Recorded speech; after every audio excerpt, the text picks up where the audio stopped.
Hi folks, welcome back to Physics with Captain Rod. I'd like to take a minute here and just welcome everybody to Physics 109 here. I'm very excited to be your instructor here for the semester. So I'm making this video here to talk about some of the homework problems on your Unit 1 homework. I'm going to talk about problems 7, 8, 9, and 10 here. A little bit about how to work these. So number 7, you're given a graph, and that graph, I'm just going to do a quick sketch of it, real rough sketch, but it looks, roughly like this, real roughly. But now take note that this is a distance against time graph. It's very important when you look at any of these problems to know what type of graph you're looking at. Even if the D was not labeled, you can tell by the units because it's got meters here. If it were a velocity graph, this here would be meter per second. Now, for time A on the graph is roughly here, and they're talking about this region. And I'm going to skip the first step where it says rise and run. I'm just going to go down to the part where it says compute the elevator's velocity at time A. Use your estimates. Indicate the direction of the sign with your answer. Meter per second squared. I'm sorry. It says compute the velocity, not acceleration. So velocity, let me write this out. Here's how it's calculated. Delta x over delta t. And think back to your algebra class. Remember seeing delta y over delta x? That's how slope is calculated. Anything in this class, or any other class for that matter, that looks like some sort of change in something over change in something is a slope. So in this case, velocity is slope of position against time. And that's what this graph is effectively of. So what we want is the slope of the line in this region here. Now this is a line, so you can pick any 2 points on the line. I'd probably pick maybe this one and this one. You're going to read the y values right off the graph, right over here. The times you're going to get from down here. And just calculate the slope. Slope is rise over run. That distance would be the rise. This distance would be the run. You're going to get the rise by taking this distance and subtracting this one.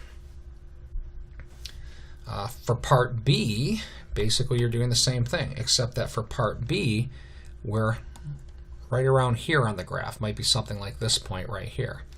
Well, if you pick any 2 points on this line, you're going to find that your delta x is 0. That's all I'm going to say about that part. For part C, we're going to be doing the same thing in a region. Let's see, part C on the graph is something like maybe here. So we're talking about a point something like this. And again, because this is a line, we're looking for the slope of this line.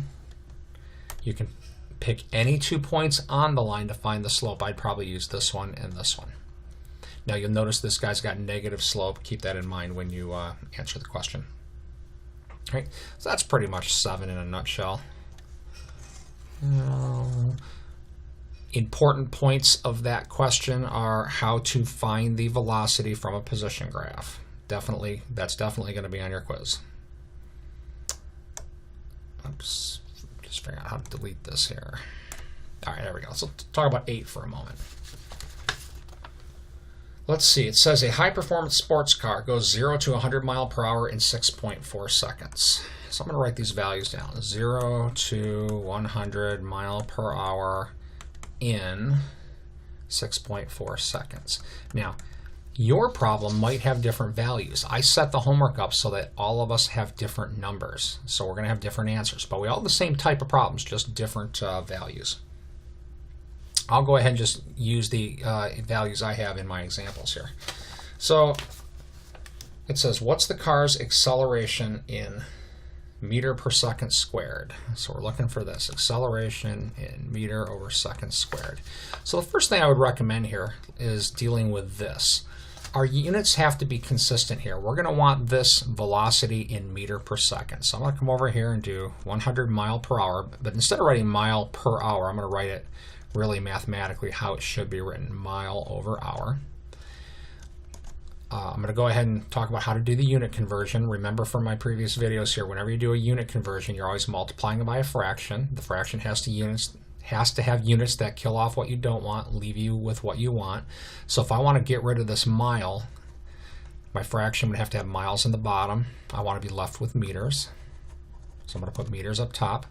Now, I don't expect you folks in this class to memorize conversion factors. I know, though, that there's 1,609 meters in 1 mile. These units will now work out to meter per hour. You'll notice the miles cancel. We're left with meter per hour. So I'm going to multiply by another conversion factor. I want hours up top to get rid of the hours, seconds in the bottom. There's 3,600 seconds in 1 hour. So by the time we go through these calculations, you multiply all of this out, multiply anything down here, and then do the division. Out will come a number with units of meter per second. Okay? Now we're ready to calculate our acceleration. Acceleration is change in velocity over change in time, which is equal to v final minus v initial over delta t. This car is v final is 100 mile per hour, but you're going to want it in units of meters per second. So whatever value you have here, that's going to be this guy. This car, I believe, started from rest, so this velocity is 0, and then divide by time. So that's enough on 8A.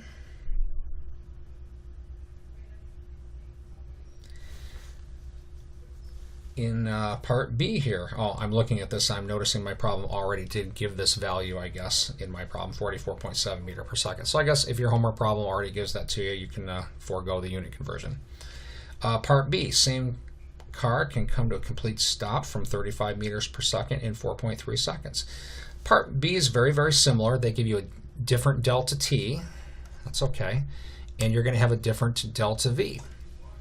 Keep in mind that in part B, this car's slowing, so the velocity changes are negative. So you're going to get a negative number for the acceleration of part B.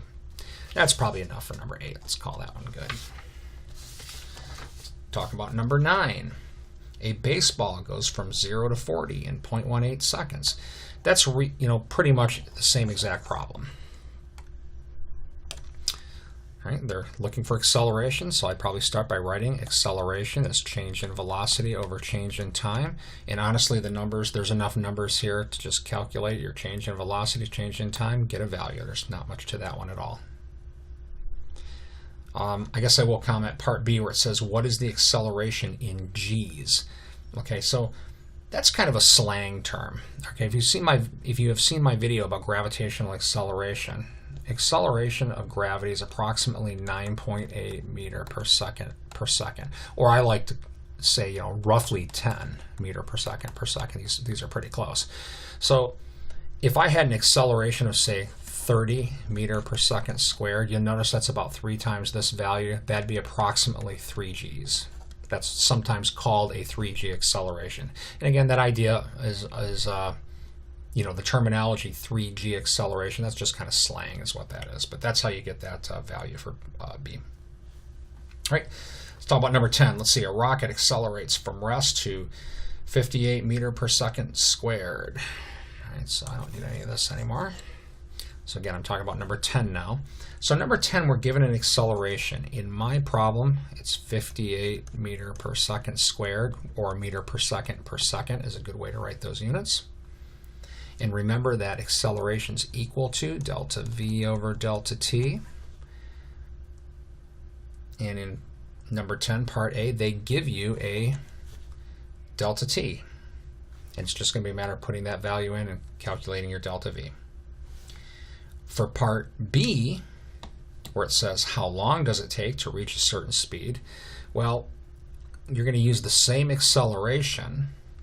You're going to use the given number for the delta v, then you're going to solve that for the delta t. So that should be enough on that one. I'm going to call that one done. Whoops. And just knock that video off right about there. It's going to be about 10 minutes. I like to keep these kind of short. So hopefully this was a little bit of help here for these 4 problems. I'm going to go ahead and stop this now and make another one for you folks. Have a great day.